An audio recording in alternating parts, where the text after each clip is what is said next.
तो आज crash course का भाग 3 है, जिसमें हम लोग 2 चर वाले रैखिक समीकरण को कवर करेंगे। मतलब बोर्ड एग्जाम में 2 चर वाले रैखिक समीकरण से किस टाइप के प्रश्न पूछा जाएगा, हम लोग इसको इस चैप्टर से प्रश्न को कैसे हम लोग डीलिंग कर पाएंगे, कैसे डिस्कशन कर पाएंगे इस चैप्टर से अगर प्रश्न पूछा जाएगा। तो आज इसी पे आधारित क्लास। जैसे पहला प्रश्न आपको दिया गया है कि के किसी मान के लिए निम्न रैखिक समीकरण के युग्म के अपरिमित रूप से अनेक हल होंगे। तो आपको के का मान निकालना है, जबकि ये समीकरण का अनेक हल होंगे। तो सबसे पहले इस टाइप के प्रश्न अगर आपको पूछा जाए कि के का मान निकालिए, एम का मान निकालिए, इस टाइप का कोई भी प्रश्न है, पहले समीकरण को लिख लो। समीकरण क्या है? के एक्स प्लस 3y माइनस के माइनस 3 बराबर में 0 हो गया। नीचे है बाबू 12x प्लस के वाई माइनस के बराबर में 0। उसके बाद लिखो a1 बोलते हैं हम इसको बाबू। a1 का मान कितना है? के। फिर b1 का मान कितना है? 3। उसके बाद c1 का मान कितना है? के माइनस 3। सब में कॉमा दे के लिखना है। उसके बाद a2 का मान कितना है?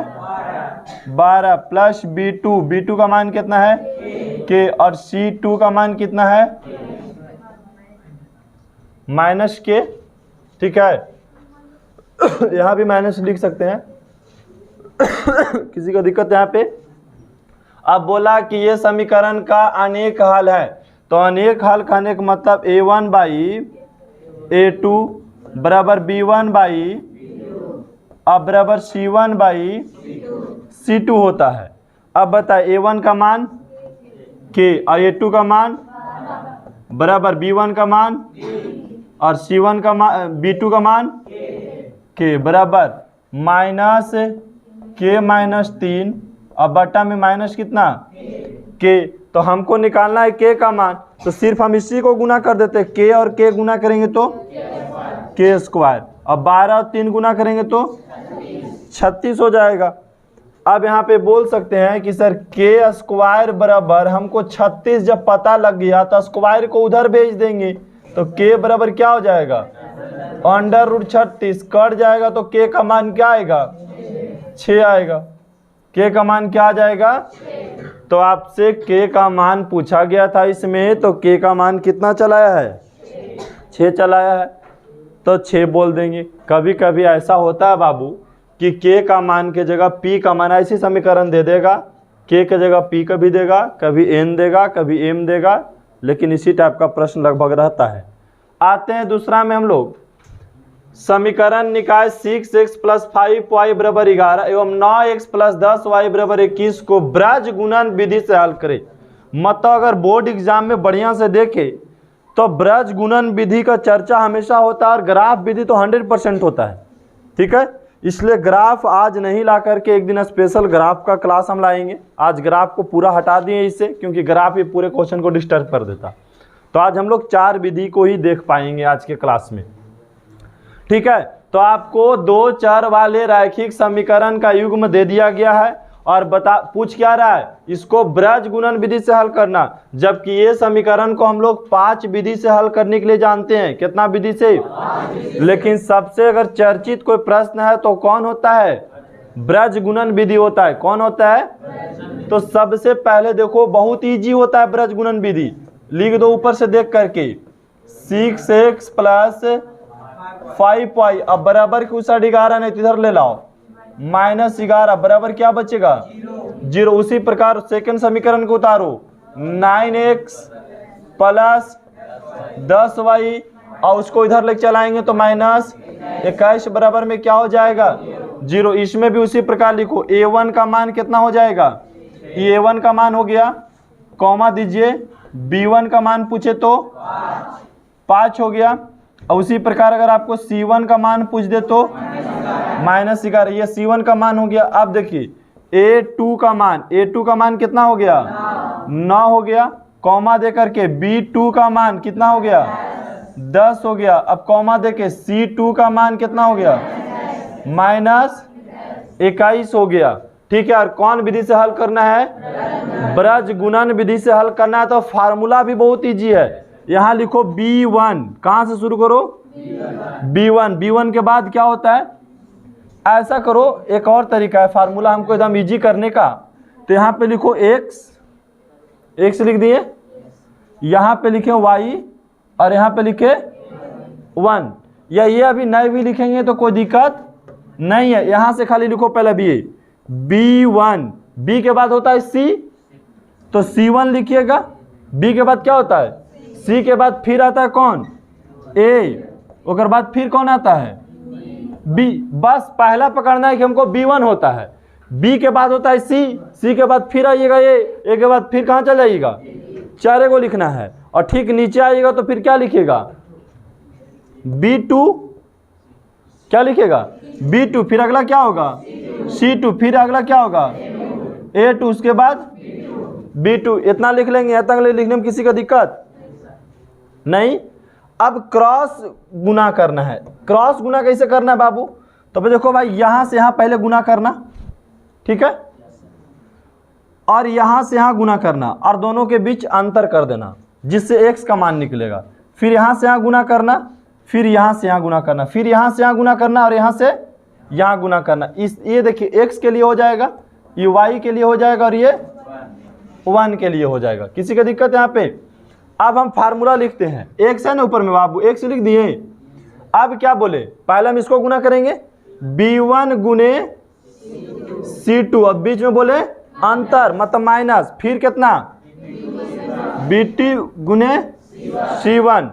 अब यहाँ बराबर का चीज दीजिए और क्या लिखिए, y। यहाँ से चलिए C1 या A2 पहले लिख दो, कोई दिक्कत नहीं है। चलो C1 है, C1 लिखो, C1 गुने माइनस C2 गुने A1, अब बराबर 1। अब आइए यहाँ से A1 गुने B2 माइनस A2 गुने B1। किसी को देखिए सजा करके कोई भी लिख सकते हैं, कोई डायरेक्ट लिख भी सकते हैं। अब यहाँ पे हम क्या करेंगे बाबू, मान रख देंगे। सिर्फ क्या करना है, यहाँ पे मान रखना है। तो मान कैसे रखा जाएगा, एक से तो यहाँ x रख दिए। अब बोलिए B1 का मान कहाँ है, यहाँ है ना B1 का मान बाबू। B1 का मान कितना है, 5, गुने C2 का मान कितना है, C2 का मान -2 है। तो यहाँ लिख, अच्छा 21 है, यहाँ पे 21 है, ठीक है। C2 का मान कितना है, -21, तो -21 है तो ब्रैकेट लगा के लिखो, नहीं तो गलत हो जाएगा। बात आ रहा है समझ में। और बीच में माइनस है तो माइनस। B2 का मान कितना है, 10, गुने C1 का मान कितना है, माइनस, तो माइनस में क्या बताएं, ब्रैकेट लगाओ और बराबर में आइए यहाँ पे क्या लिखना है, y। फिर C1 का मान कितना है, -11, और बताइए उसके बाद A2 का मान कितना है, A2 का मान 9, गुने में 9 हो जाएगा, चाहे नॉट लिख दी क्योंकि ब्रैकेट है तो कोई दिक्कत नहीं। बात रहा समझ में। माइनस C2 का मान कितना है, -21, और फिर A1 का मान कितना है, 6। अपना दिमाग और आगे नहीं बढ़ो, दूसरा भी समझ में नहीं आएगा और हम लोग भी बनाएंगे इतना गलती हो जाएगा, ठीक है। इसलिए जो समझ में आता है, जो पूछते हैं सिर्फ वही बताओ। ये कैसे होगा, वो कैसे होगा, बनाने के बाद चर्चा करना है, ठीक है। इससे क्या होगा, ना आप समझ पाएंगे ना अगला समझ पाएगा। जो पूछते हैं उसी को बताने का प्रयास कीजिए खाली, ठीक है, आप सीख जाएंगे। A1 का मान कितना है, 6, और B2 का मान कितना है, तो गुने 10 कर देंगे क्यों, यहाँ तो कोई ब्रैकेट है नहीं, माइनस है बीच में माइनस। A2 का मान कितना है, 9, और गुने, और B1 का मान कितना है, B1 का मान 5 है, तो 5 लिख दिए। देखिए इस सब के बीच गुना है, ये सब के बीच क्या है, यहाँ गुना आप दे भी सकते हैं, गुना सबके बीच दे दिए। चलिए अब यहाँ पे एक स्टेप और थोड़ा छोटा कर लेते हैं, रुक जाओ, थोड़ा और छोटा होगा तो यही बन जाएगा ये। अब ऊपर में x है तो x लिख दिए, चलिए अब गुना करेंगे तो एक -21 और +5 में गुना करेंगे तो माइनस कितना होगा 105 हो जाएगा।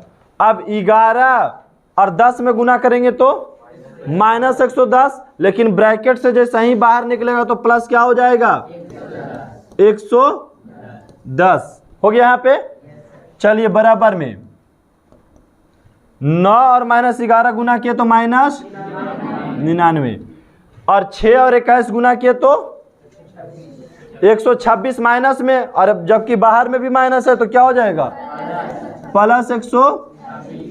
अब बराबर ऊपर 1 है तो 1, 6 और 10 में गुना किए तो 60, 9 और 5 में गुना किए तो 45। अब बताइए बाबू, जगह नहीं इधर बना देता, इधर तो बहुत जगह है। x बटा में अब बताइए कि 110 में से 105 चल जाएगा तो कितना बचा +5 बचेगा। 110 में से 5 जाएगा तो कहाँ -5 बचता है, +5 बचेगा। अब 126 में से 99 चल गया तो कितना बचेगा y बटा कितना बच गया। अब बराबर अब 60 में से 45 गया तो कितना बचा 15। अब हमको निकालना है इस विधि से x और y का मान, तो एक बार इसको और इसको तुलना कीजिए। x बटा 5 बराबर 1 बटा 15 और एक बार किसको तुलना करना है y बटा 27 बराबर 1 बटा 15। अब देखिए तिरछा तिरछी गुना कर दीजिए, ठीक है। यहाँ से सिर्फ आप ऐसे गुना 15 और x में गुना किए तो 15x और 5 और 1 में गुना किए तो अगर x का मान निकालना चाहेंगे तो 5 बटा में 15, 5 से 15 का मरते कटा, x का मान कितना हुआ 1 बटा 3। उसी प्रकार 15 और y में गुना किए तो 15y और 27 और 1 में गुना किए तो बाबू 27, y का मान कितना 27 और बटा में आ जाएगा 15। तो अब बताइए 3 से कट रहा है, 3 × 5 = 15, 3 × 9 = 27, तो 9 बटा कितना आ गया x का मान 1 बटा 2, y का मान 9 बटा 5। और इस विधि से आप x और y का मान निकालते हैं समीकरण को, तो ये होता है ब्रज गुणन विधि। कौन विधि होता है ब्रज गुणन विधि। और ये विधि काफी इंपॉर्टेंट है, मतलब बोर्ड एग्जाम में हमेशा इसका चर्चा है ब्रज गुणन विधि का, ठीक है। हम तो बताएं कि ग्राफ विधि तो 100% है ही है, 100% है वो, लेकिन 100% के बाद यदि कोई समीकरण से पूछा जाता है बढ़िया प्रश्न तो वह है ब्रज गुणन विधि। मतलब इसका 70% आशा रहता है कि बोर्ड एग्जाम में पूछा जाएगा। अगर इसको नहीं तब प्रतिस्थापन एकदम लास्ट प्रक्रिया होता है लुप्तीकरण विधि का, ठीक है। ये सेकंड नंबर पर आता है। ग्राफ तो पूछना उसके बाद अगर कोई समीकरण पूछेगा तो ब्रज गुणन पूछता है। बात आ रहा समझ में। अब आइए अगला प्रश्न, समीकरण युग्म दिया हुआ है आपको और विलोपन विधि से हल करना है। किस विधि से? अब विलोपन विधि से तो बहुत इजी होता है, ठीक है। ये बहुत कम चांस है बोर्ड एग्जाम के लिए, लेकिन फिर भी लिखना है कि सर समीकरण फर्स्ट और सेकंड को हल करने पर, समीकरण फर्स्ट एवं सेकंड को हल करने पर, तो भाई समीकरण फर्स्ट लो ऊपर से पहले 3x - 5y और बराबर कुछ भेज दो तो हो जाएगा +4। इसको मान लो समीकरण फर्स्ट। अब ऊपर से लाइए 9x और इधर चला है तो -2y। अब बराबर कितना बच गया समीकरण। यहां देखिए x बराबर है या y बराबर है नहीं, तो इस कंडीशन में चाहे x या किसी y एक का मान क्या करना है बराबर करना है। तो बराबर करने के लिए क्या करेंगे हम, इसमें 2 से गुना करेंगे, तो इसमें कितना से 5 से। यहां लिखना है आपको कि समीकरण फर्स्ट में 2 से एवं समीकरण सेकंड में 5 से गुना करने पर, तो चलिए गुना कीजिए। अब 2 से गुना करेंगे समीकरण फर्स्ट में तो 3 दूनी 6x और यहां गुना करेंगे तो 10y और यहां गुना करेंगे तो 8 हो गया। अब 5 से नीचे गुना कीजिए, 9 पे 6 45 हो जाएगा। माइनस यहाँ गुना करेंगे तो 10y, यहाँ गुना करेंगे तो 7 पचे 35। देखो बाबू बराबर तो हो गया है, बराबर तो पूरी तरीका से हो गया है, लेकिन आपको यह समझना है कि कट नहीं रहा है, तब हमको चिन्ह बदल देना होगा सबको। माइनस प्लस माइनस, ये प्लस माइनस की वजह से कट गया, लेकिन 6 में से 45 गया तो कितना बचेगा?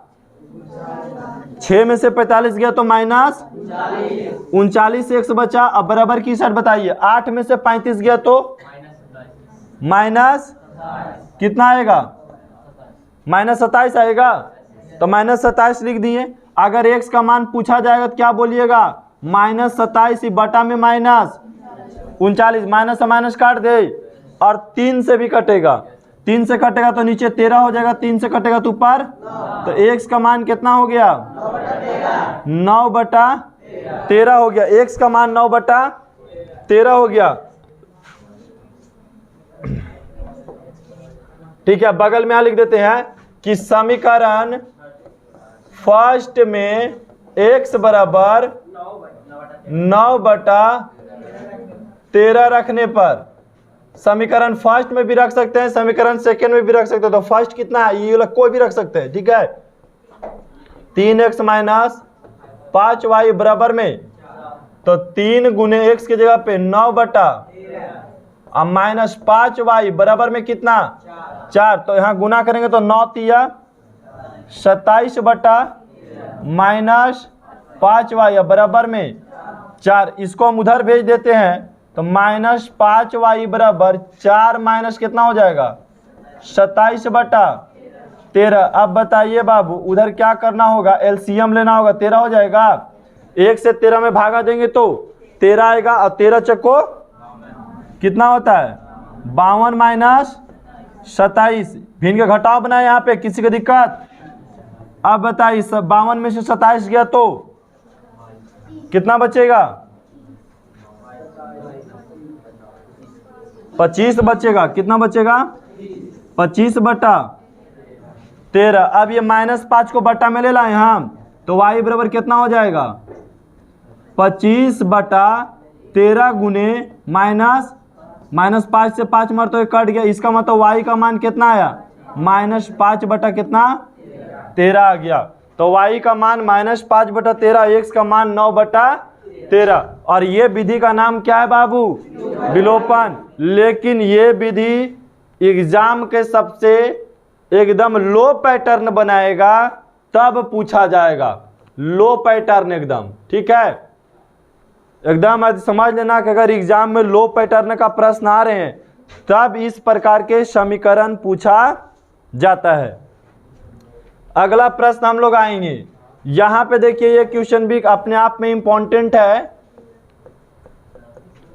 कहता है 4 कुर्सी तथा 3 टेबल का कीमत 2100 रुपया है, जबकि 5 कुर्सी तथा 2 टेबल का कीमत 1750 रुपया है। तो 1 कुर्सी और 1 टेबल का कीमत निकालिए। तो लिखेंगे कि सर माना कि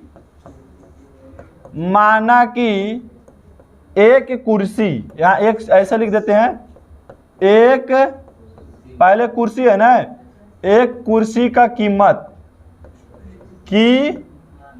मान लेते हैं 100 रुपया। क्या मान लिए हम? उसी प्रकार एक टेबल का कीमत भी मान लेंगे हम। एक टेबल का कीमत मान लेंगे बाबू कितना रुपया? y रुपया। प्रश्न से पढ़ेंगे हम लोग। प्रश्न क्या कह रहा है? प्रश्न कह रहा है कि 4 कुर्सी, तो हमको एक कुर्सी के दाम तो 100 रुपया पता है, तो 4 कुर्सी के दाम क्या हो जाएगा? 4 100 रुपया हो गया। फिर कहा नहीं 3 टेबल, तो एक टेबल का कीमत y रुपया, तो 3 टेबल का कीमत कितना? 3y। और कहता है कि दोनों का अगर मूल जोड़ते हैं तो आता है 2100 रुपया। तो हम यहाँ दोनों के मूल जोड़ रहे हैं तो कितना आ रहा है? 2100 रुपया। इक्वेशन इसको मान लीजिए फर्स्ट। इसी प्रकार पुनः प्रश्न से आइए, जबकि 5 कुर्सी, तो एक कुर्सी की कीमत 100 रुपया, तो 5 कुर्सी का कीमत 5x। फिर कह रहा है कि 2 टेबल, तो 2y, और दोनों का कीमत लास्ट में जोड़ा गया तो कितना आया?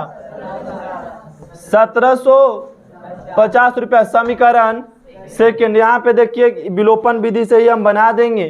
तो इसमें क्या करेंगे, तिरछा तिरछी गुना करेंगे, इसमें 2 से और इसमें कितना से 3 से। तो यहाँ लिखना होगा कि समीकरण फर्स्ट में 2 से एवं सेकंड में 3 से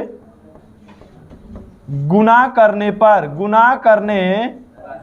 पर अब देखो बाबू, हम गुना करेंगे 2 से 4 में तो कितना हो जाएगा, 8x हो जाएगा, प्लस 2 से 3 में गुना करेंगे तो 6y, और 2 से 2100 में गुना करेंगे तो 4200 हो जाएगा। अब 3 से गुना करेंगे 5 में तो 15x, और 3 से गुना करेंगे 2 में तो 6y, और 3 से गुना करेंगे 1750 में तो कितना होगा, अरे 70 51 51 5250 हो जाएगा, है ना,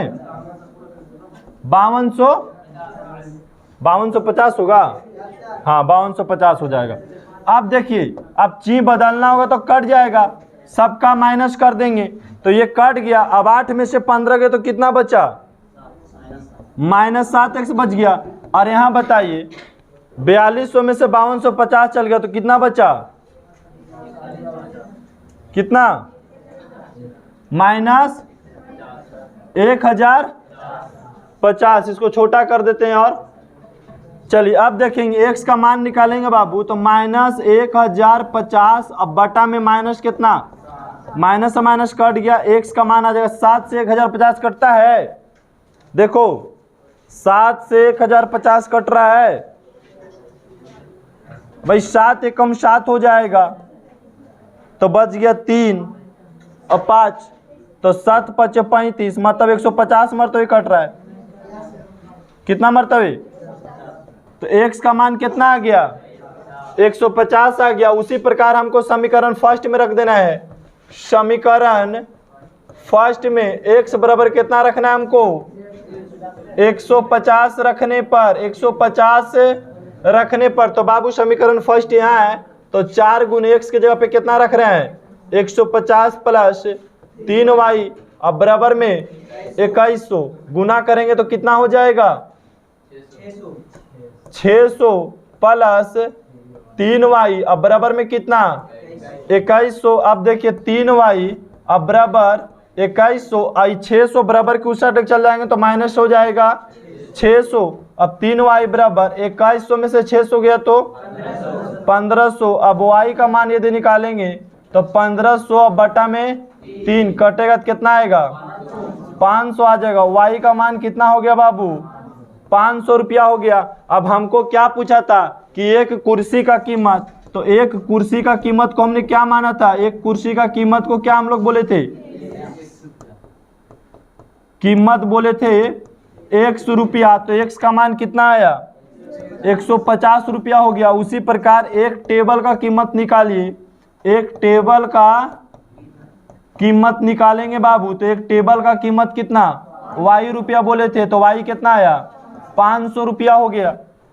तो एक कुर्सी का कीमत 150 रुपया और एक टेबल का कीमत 500 रुपया। ठीक है, किसी का दिक्कत इस प्रकार के प्रश्नों में, बोलिए जल्दी, इस प्रकार के प्रश्न में किसी का दिक्कत। चलिए अब ये थोड़ा सा पॉइंट और आगे आके देखेंगे। प्रतिस्थापन विधि से रैखिक समीकरण युग्मों को हल करना है, ये 2016 फर्स्ट सेटिंग में पूछा गया प्रश्न है। ठीक है, अब जानिए यहाँ पे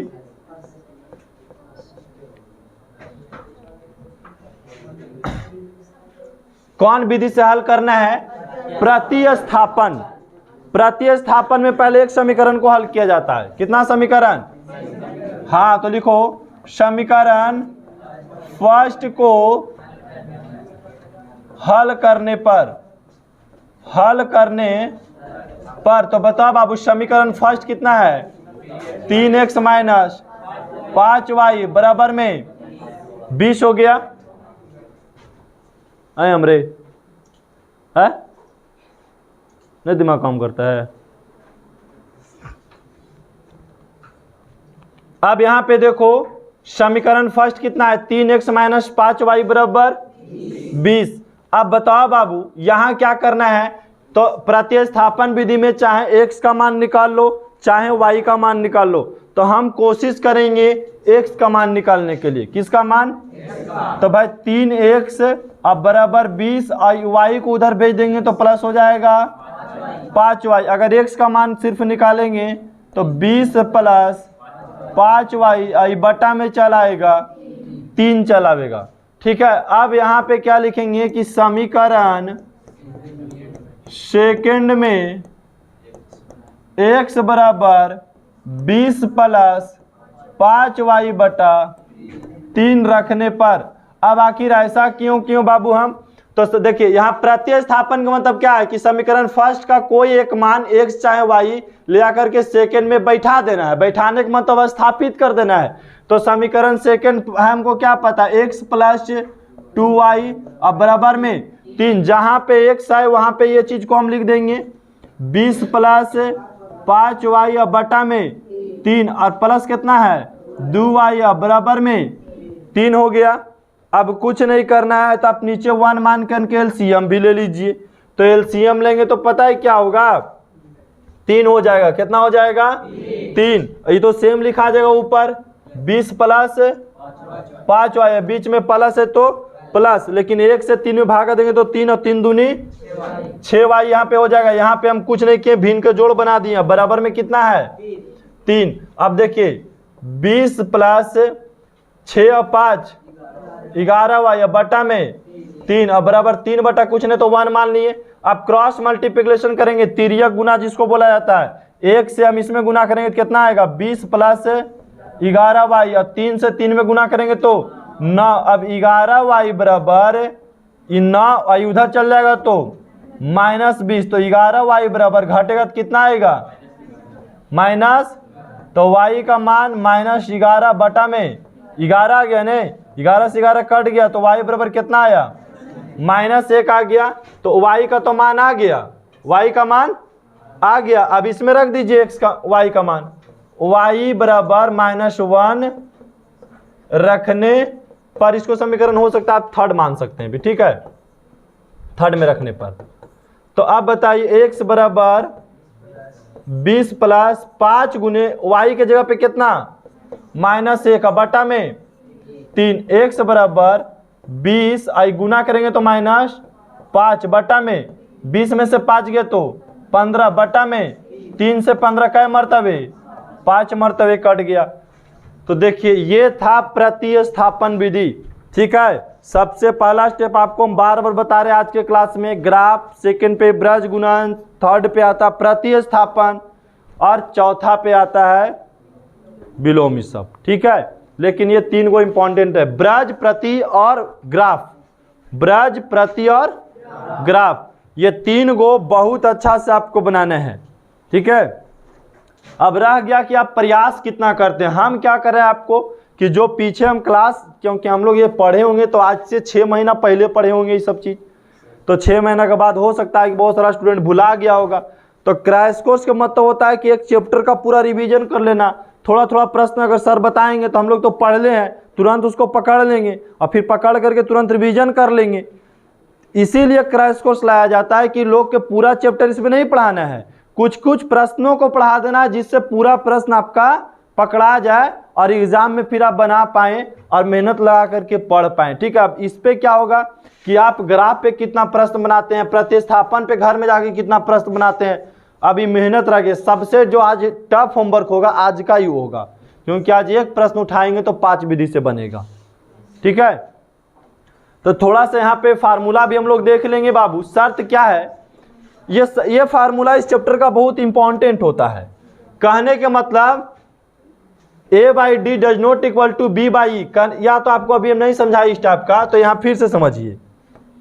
अगर ऐसा दिया रहता है a1/a2 does not equal to b1/b2, तो ये पूछेगा बताइए कि इसमें हलों की संख्या कितना होगा, तो केवल एक हल होता है। कितना हल होता है, एक हल होता है। और इसको क्या कहते हैं आप, अविरोधी समीकरण कहते हैं। क्या कहते हैं, अविरोधी का समीकरण। अब अगर ऐसा रह गया A1 बाई A2 बराबर B1 बाई B2 बराबर C1 बाई C2, तो अनगिनत हल, और अनगिनत हल वाले समीकरण का क्या नाम होता है? आश्रित। अगर ऐसा रह गया बाबू A1 बाई A2 बराबर B1 by B2 does not equal to C1 by C2, तो ये समीकरण का कोई हल नहीं होगा। इस समीकरण का क्या नाम है? विरोधी समीकरण है। अगर पूछे कि रेखा कैसे किसको खींचा जाएगा, तो रेखा की बात करें अगर हम, तो देखिए बाबू, इसका जो रेखा खींचा जाएगा प्रतिच्छेदी रेखा खींचा जाएगा। किस प्रकार के? प्रतिच्छेद रेखा खींचा जाएगा। इसका जो होगा संपाती रेखा, कौन सा रेखा? संपाती, मतलब रेखा पे रेखा चढ़ जाएगा। और इसका जो होगा समांतर, कैसा रेखा? समांतर। ही देखिए पहला वाला का है, ठीक है, नंबर 1, ये नंबर 2 का, और ये नंबर 3 का। इसको हम बोलते हैं प्रतिच्छेद। प्रतिच्छेद इसको बोलते हैं समपाती। क्या बोलते हैं? और इसको बोलते हैं समांतर। क्या बोलते हैं? समांतर। तो पूछा जाएगा बताइए कि अविरोधी समीकरण के आलेख कैसा खिंचाएगा? प्रतिच्छेद खिंचाएगा। या इस प्रकार के प्रतिच्छेद वाले की हलों की संख्या कितना होगा? तो 1 होगा। और बताइए कि आश्रित समीकरण का आलेख कैसे खिंचाएगा? समपाती। और विरोधी समीकरण का कैसा खिंचाएगा? समांतर, जिसका कोई हल नहीं होता। ऐसा अगर आपको ग्राफ है तो इसका एक हल होगा, इसका अनगिनत हल होगा, इसका कोई हल नहीं होगा। अगला प्रश्न इसी पर आधारित है, इसीलिए पहले फार्मूला आपको हम दिखा दिए थे। अब आते हैं, पहले हम इसमें एक बनाते हैं। आपको समीकरण दिया है एक में बाबू 2x प्लस 3y बराबर 8, फिर है 4x प्लस 3y, अच्छा 4x प्लस 6y है, 4x प्लस 6y बराबर में 7 के कितने हल होंगे? के कितने? अब देखो अगर ये सब्जेक्टिव में है तो खैर विस्तार से बताना होगा। अब कैसे बताइएगा? A1 का मान लिखिए 2, B1 का मान लिखिए 3 और C1 का मान लिखिए 8। उसी प्रकार A2 का मान लिखिए 4, B2 का मान लिखिए 6 और C2 का मान लिखिए 7। इधर भी करेंगे तो दोनों एक ही चीज पड़ेगा, कोई दिक्कत किसी का?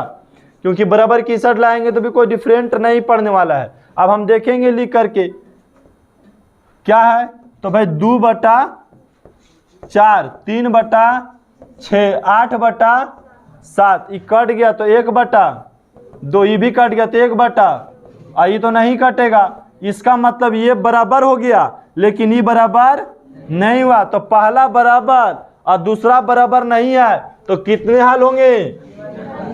कोई हल नहीं, कोई हल नहीं होगा, कोई हल।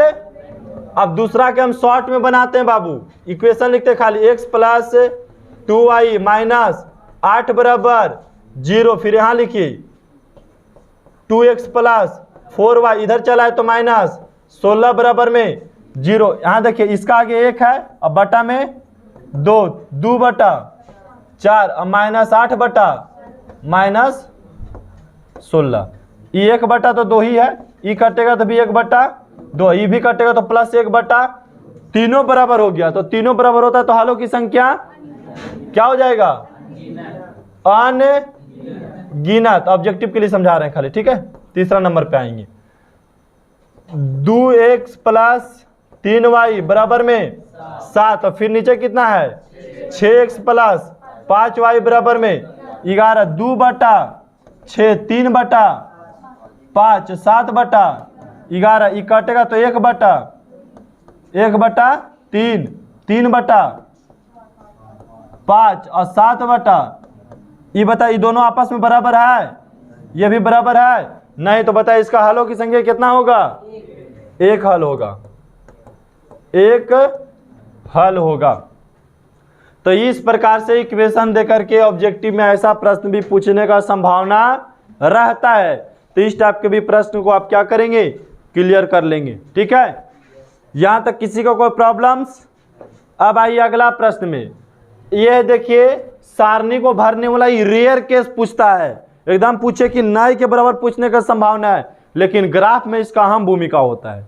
ठीक है, ये प्रश्न रख लो कि बोर्ड एग्जाम में हमारे हिसाब से तो लगता है कि कई साल से नहीं पूछ रहा है, लेकिन हो सकता है रेयर केस पूछने का संभावना, अगर कई साल से नहीं पूछा तो इन साल पूछ दे।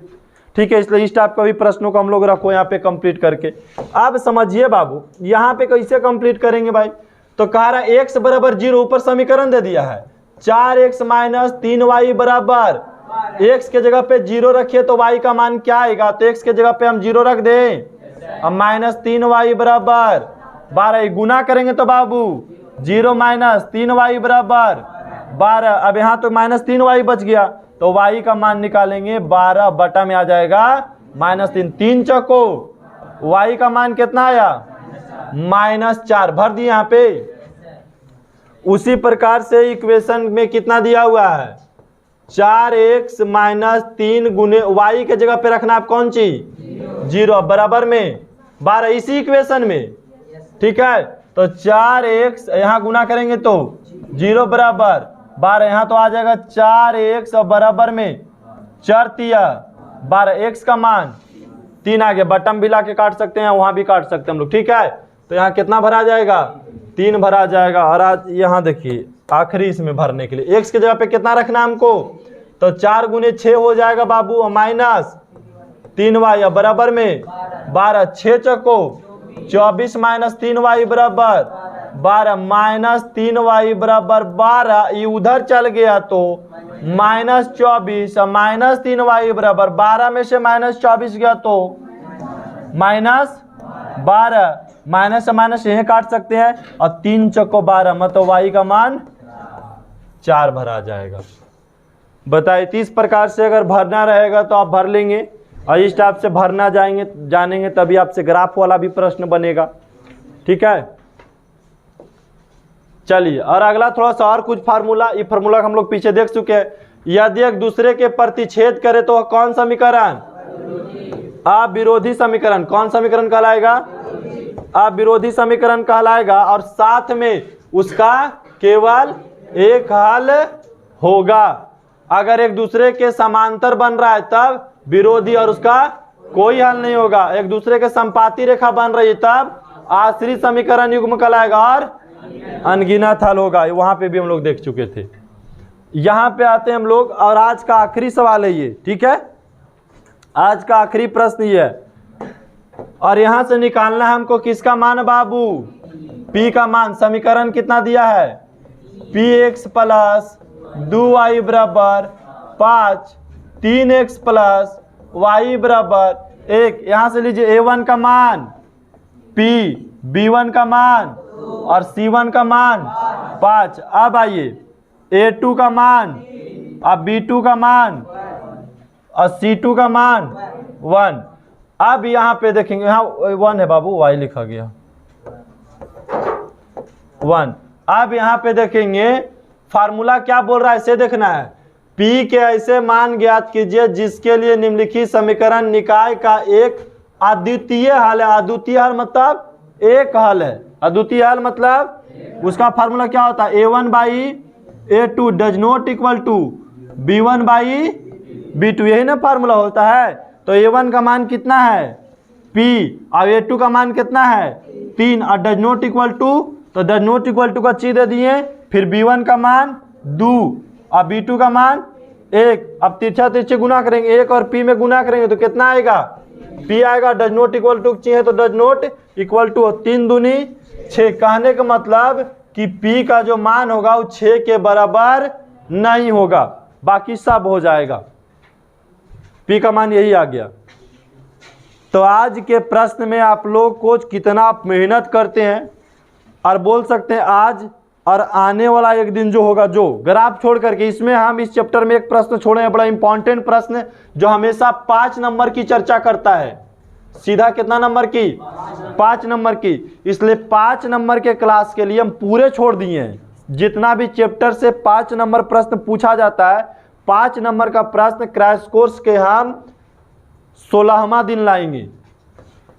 16वां दिन, 15 दिन तो आपको चैप्टर बाई चैप्टर चलेगा, क्योंकि 10th में हमको 15 चैप्टर पढ़ना है, तो 15 दिन क्रैश कोर्स चलेगा।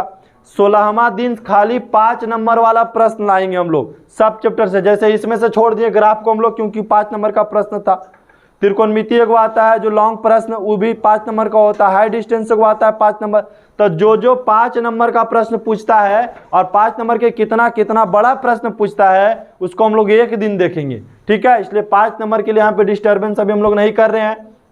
यहाँ से 5 नंबर के इंपॉर्टेंट क्लास आज छूट रहा है समझिए, और उसको हम लोग 16वां दिन कंप्लीट करेंगे। बाकी अब रह गया कि आप क्रैश कोर्स के क्लास जब कर रहे हैं तो कितना घर में मेहनत कर रहे हैं, सबसे बड़ा मायने रखता है। अब है कि आज के क्लास में आपको कम से कम घर में जाकर के, अगर मैक्सिमम भी बोल सकते एकदम कम से कम अगर टाइम देना होगा तो 4 घंटा मैथ पर टाइम देना होगा। आज के क्लास में, आज के क्लास में कम से कम मैथ पर 4 घंटा टाइम देना होगा और लगभग आपको 50 प्रश्न इस टाइप का बना लेना होगा, ठीक है। अब अगर आप 50 प्रश्न बना लेते हैं तो समझिए कि पूरा बुक समाप्त हो गया आपका। 50 प्रश्न ओनली फॉर गैस पेपर, किताब, नोट्स, जहां से मन करे वहां से 50 गो, लेकिन अपना मन से बनाने का पूरा प्रयास करना है और 50 को बना करके लाना है, ठीक है। तो आज का होमवर्क 50 प्रश्न रह गया आपका, ठीक है। 50 प्रश्न कल हम लोग होमवर्क में चेक करेंगे। और जितना बोला जा रहा है टीचर की ओर से उसमें एकदम 1% की कमी नहीं करो, ठीक है। क्योंकि सबसे पहले तो आप कमजोर हैं।